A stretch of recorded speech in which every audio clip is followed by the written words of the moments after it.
Hello and welcome to Some Grub with Mark Russell. Today we're doing something simple, a Thai broccoli soup.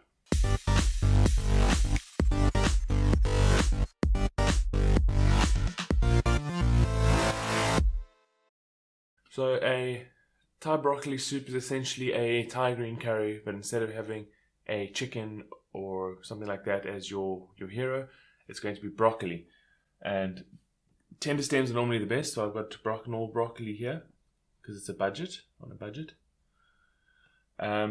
Eventually, these are the only things that, like the broccoli is the only thing that's going to be in chunks in the soup. I'm going to create like the soup out of a Thai paste effectively. It's going to have some garlic, ginger, lime, zest, onions and green pepper for body.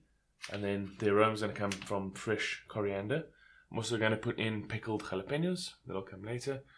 In my soups, I put 2 cans of coconut milk, and then I soak cashew nuts, and all this comes together to create the soupy part of the soup. And then I put in more towards the end broccoli. Last time I used the slow cooker. Today, for something different, I'm going to use a large pot and put it on the stove. So I still prefer slow cooker because it's always in the pot. You can always keep it on a low temperature, so you can literally come in and grab. But today I'm going to do it in a big pot for you guys to see a bit of a difference. Let's rustle up some Grub. Before I do anything else, I'm going to add the 100 grams of cashew nuts into 2 cups of water to soak. Then I'm going to get a big pot on the stove, put it onto maximum, heat up coconut oil and add 1 green pepper. And then I'll add a large onion.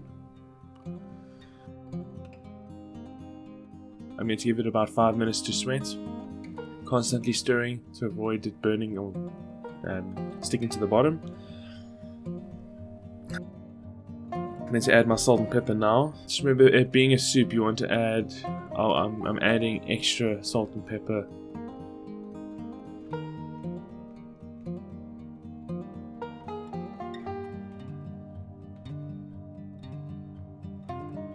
I've finally diced up 4 cloves of garlic and 1 thumb tip of fresh ginger.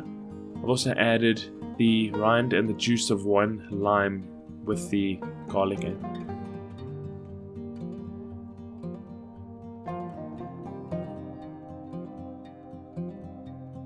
I'll keep stirring to make sure it doesn't stick on the bottom. If it gets a bit dry, you can just add splashes of hot water into it, because the last thing you want is the onion to burn, because it'll affect the flavor of the whole soup.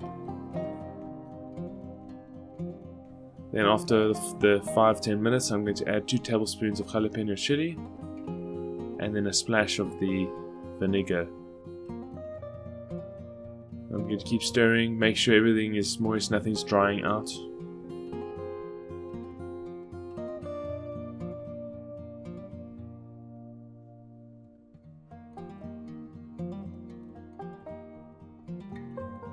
Once the onions are this sort of brown color, I'm going to add in the coriander.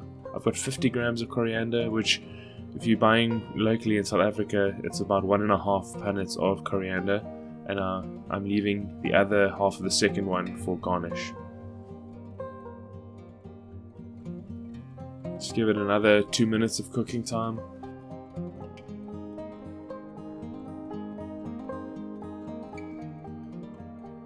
Once you feel everything is sweated out and everything's sort of mixed, I'm then taking out the lime rind.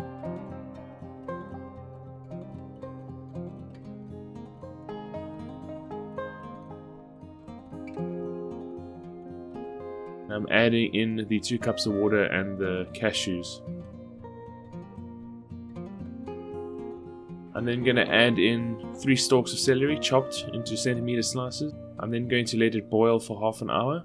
Once I've added in the celery, I'm going to bring it to the boil and then reduce the heat to a medium to let it boil slowly.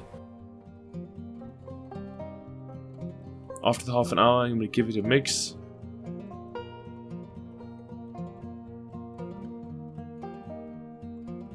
It's a little bit dry, so I'm going to add a splash of water. Once it's this consistency, I'm going to then blend it. Now when you're blending, just remember in the beginning, just do short bursts. Don't go crazy because it could splash anywhere and everywhere. Once I feel it's going more consistent, I can then give it longer stints. And you want to get it as smooth as possible. And just a note, I've kept the stove on. I added in, it wasn't boiling water, so that's why the water is not piping hot, but it is hot still. Once I've done blending, I'm then going to add in the 2 cans of coconut milk and give it a stir.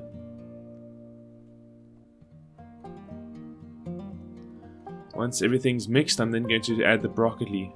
Make sure you rinse the broccoli very well. You can, if you don't rinse broccoli well, you might have the odd crunch of sand. So give it a very good rinse, and then what I'm doing, I'm not cutting it, I'm just going around the broccoli and I'm picking the stalks, just breaking it with my hands into the pot. Once it's all in the pot, I'm just going to make sure everything's mixed and submerged into the soup, and then I'm going to let it cook on a simmer for 90 minutes. After 90 minutes, give everything a fresh stir, and we're ready to eat.